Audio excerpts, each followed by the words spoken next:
নমস্কার বন্ধুরা, আমি সুমি দে। আমাদের বাঙালি রান্নাঘরে আপনাদের স্বাগত। আজ আমি নিয়ে এসেছি কিডনি পেশেন্টদের জন্য চিড়ের কাটলেট। চিড়ের কাটলেট করতে আমার লাগবে অবশ্যই চিড়ে। আমি এই কাপে 1.5 কাপ চিড়ে নিয়েছি, মানে চা কাপে 1.5 কাপ চিড়ে নিয়েছি। চিড়েগুলো পাতলা চিড়ে, আপনারা যে চিড়ে পাবেন সেই চিড়েই নেবেন। আমি এই চিড়ে নিয়েছি। আর লাগছে এর সাথে পেঁয়াজ কুচি, বিনস, বাঁধাকপি, কড়াইশুঁটি, গাজর। এগুলো আমি ছোট ছোট করে কেটেছি, একদম ফাইনালি চপড করিনি। ঠিক আছে, এবার এগুলোকে আমি লিচিং করব। আপনারা জানেন আমি লিচিং করি। জল ফুটছে, জল ফোটার সাথে সাথে আমি দিয়ে দিলাম সবগুলো, পেঁয়াজ বাদে সব জিনিস আমি দিয়ে দেব। আমি লিচিং করা কিন্তু এই নিয়ে থার্ড আমার রেসিপি কিডনি ট্রান্সপ্লান্টের জন্য। প্রতিটা ক্ষেত্রে কিন্তু আমি লিচিং করা দেখিয়ে দিলাম।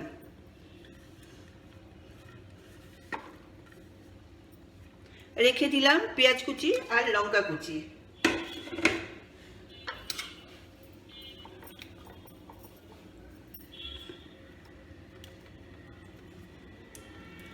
ফুটন্ত গরম জলে আমি এগুলো দিয়ে দিলাম। যেহেতু একটু কাটলেট করব সেই জন্য একটু সামান্য বয়েল করব, তা নাহলে আমি এখনই এটাকে অফ করে দিতাম 1 মিনিট রেখে। আর আমার লাগছে মশলা। মশলার মধ্যে লাগবে ধনে গুঁড়ো 1 টিস্পুন, জিরে গুঁড়ো 1/2 টিস্পুন,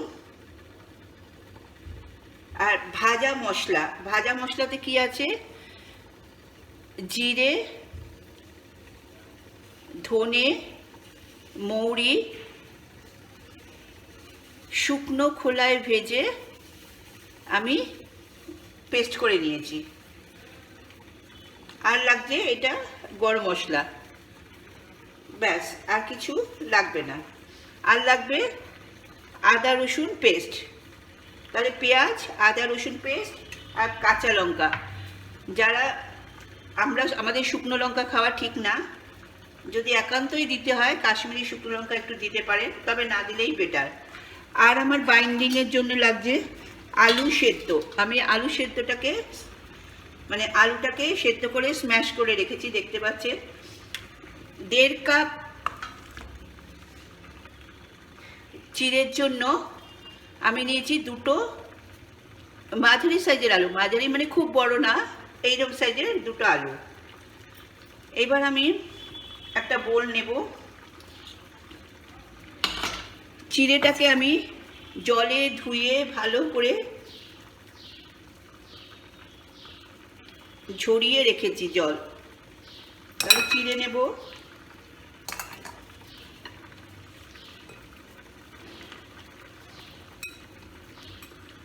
দেখুন, এবার আলু সেদ্ধটা নেব।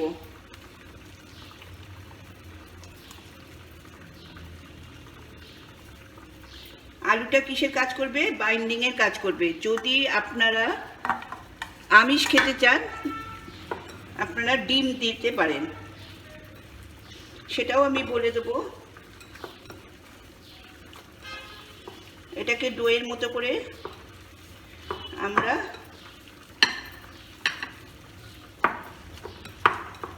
মাখবো।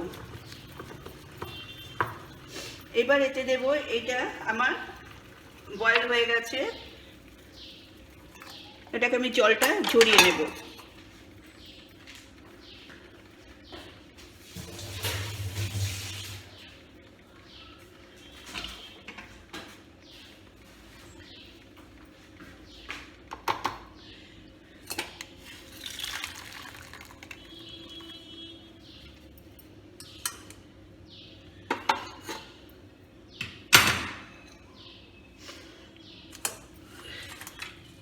জলটা ঝরিয়ে নিলাম।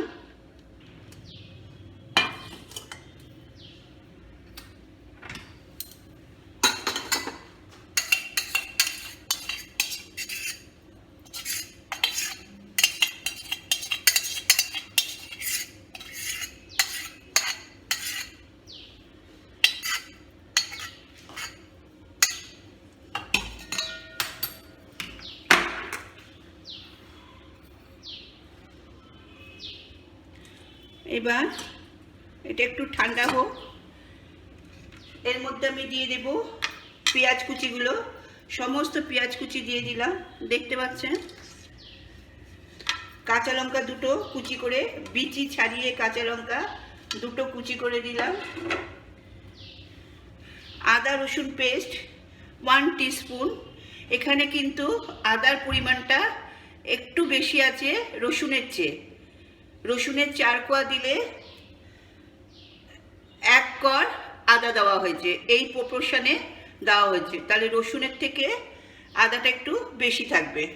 তাহলে 1 টিস্পুন আমি রসুন আদা বাটা দিলাম, আদা রসুন বাটা দিলাম। এইবার দিচ্ছি ধনে গুঁড়ো 1 টিস্পুন, জিরে গুঁড়ো 1/2 টিস্পুন, 1/6 টিস্পুন গরম মশলা, আর দিচ্ছি ভাজা মশলা, যেটা নাকি জিরে, ধনে আর মৌরি শুকনো খোলায় ভেজে গুঁড়ো করা।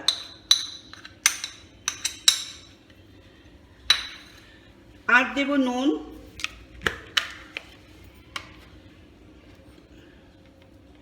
নুন দেখুন 1/2 টিস্পুন, 1/2 টিস্পুনের বেশি নয়।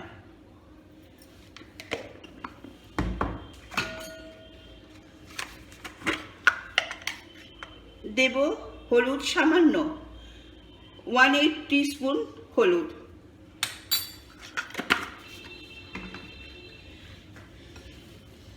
এবার এটাকে আমি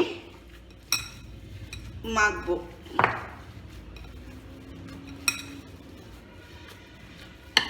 এর সাথেই আমি সবজিগুলো দিয়ে দেব। দেখুন সবজিগুলো আমি যেগুলো ব্লিচিং করেছিলাম সেগুলো এর মধ্যে দিয়ে দিলাম।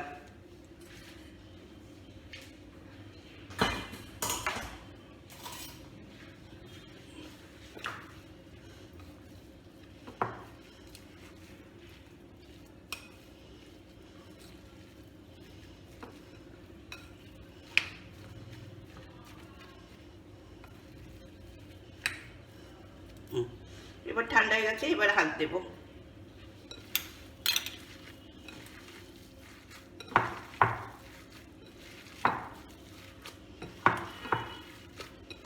খুব সুন্দর গন্ধ বেরোচ্ছে, আপনারা পাচ্ছেন না?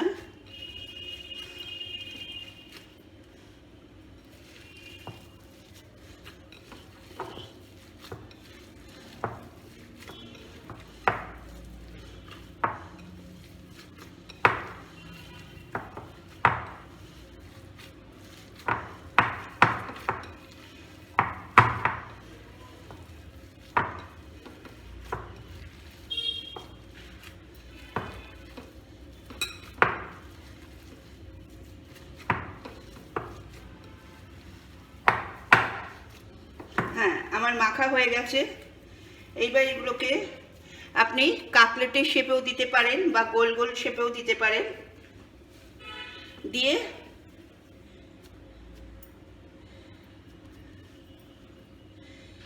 বা লম্বা ফিঙ্গার ওরকমও দিতে পারেন। এইভাবে এক একটা করবেন। করার পর আপনারা ইচ্ছে করলে এটা ডিমে চুবিয়ে তারপর বিস্কুটের গুঁড়ো মাখিয়ে ভাজতে পারেন। আমি এরকমই ভাজবো। এটাকে আমি নিরামিষ করব বলে ডিম দেব না। যদি নিরামিষ করতে চান তাহলে ময়দা গুলিয়ে তার মধ্যে চুবিয়ে বিস্কুটের গুঁড়ো দিতে পারেন, কিন্তু আমি যেহেতু ময়দাটাকে অ্যাভয়েড করতে চাইছি আমি এরকমই ভাজবো।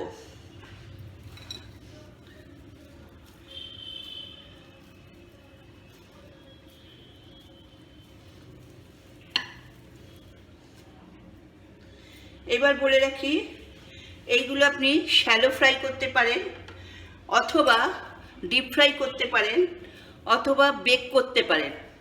যদি বেক করেন 180 ডিগ্রিতে 20 মিনিট রাখবেন, তাহলেই হয়ে যাবে।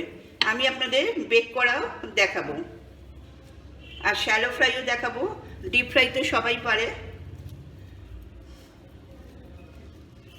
আবার এই অবস্থায় আপনি একটা টিফিন বক্সে বাটার পেপার দিয়ে রেখে দিতে পারেন 2-3 মাস। আমরা কখনো সেটা করব না, কারণ আমরা পেশেন্ট। যারা নর্মাল তারা খেতে পারে, কিন্তু আমাদের সবসময় উচিত টাটকা খাবার খাওয়া।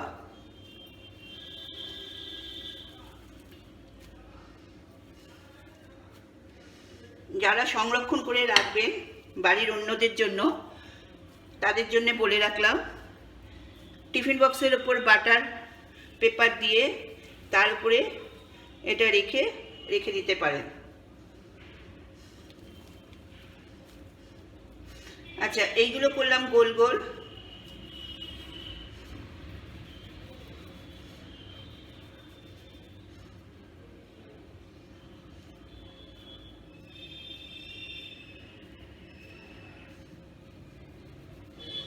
এরমও করতে পারেন ফিঙ্গারের মতো, যা খুশি। আবার কাটলেট যেরকম শেপ হয় সেরকমও করতে পারেন, আপনাদের যেটা সুবিধে।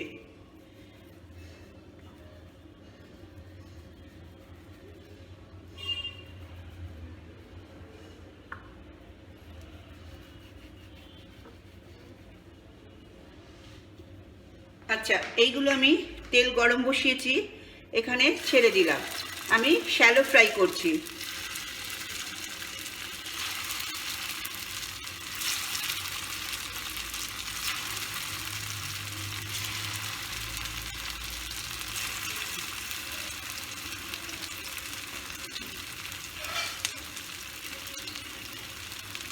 যেহেতু আমি শ্যালো ফ্রাই করব, সেহেতু এটা আমাকে কম আঁচে রেখে করতে হবে। এবার আমি এটা উপর দিয়ে ঢাকা দিয়ে দেব। এবার আপনাদের আমি বেক করা দেখাবো, কি করে বেক করে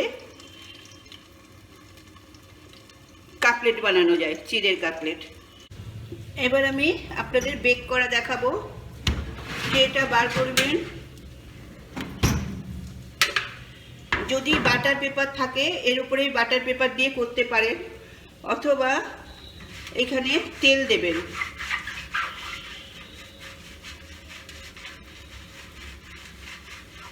তেল দেওয়ার পর একটু ময়দা ছড়িয়ে দেবেন, যেরকম কেকের সময় করি।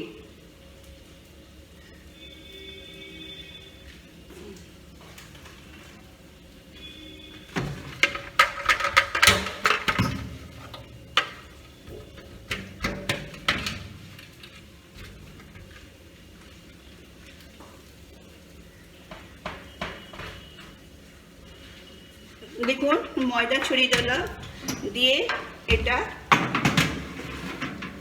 এখানে বসাবো।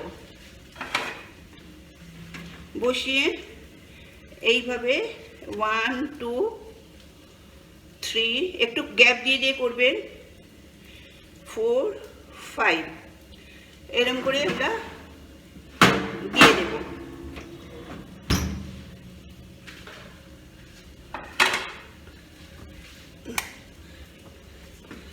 আপনারা এটা 180 বলেছিলাম, 180 আছে এইখানে। 180-তে 20 মিনিট, এখানে 20 মিনিট দেওয়া হলো।